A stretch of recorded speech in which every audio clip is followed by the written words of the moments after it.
মাছের সাথে ভুলেও দুইটি খাবার খাবেন না, তাহলে কঠিন রোগে আক্রান্ত হতে পারেন।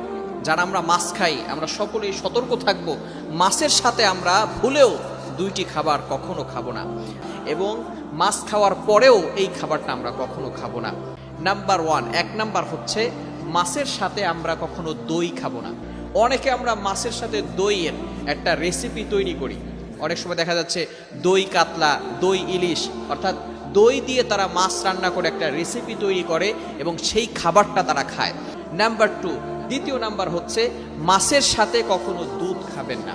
যেই মাছের সাথে যদি দুধ খায় অথবা মাছের সাথে যদি দই খায়, তাহলে তার একটা রোগ হয়, সেই রোগটার নাম হচ্ছে লিওপোডার্মা রোগ।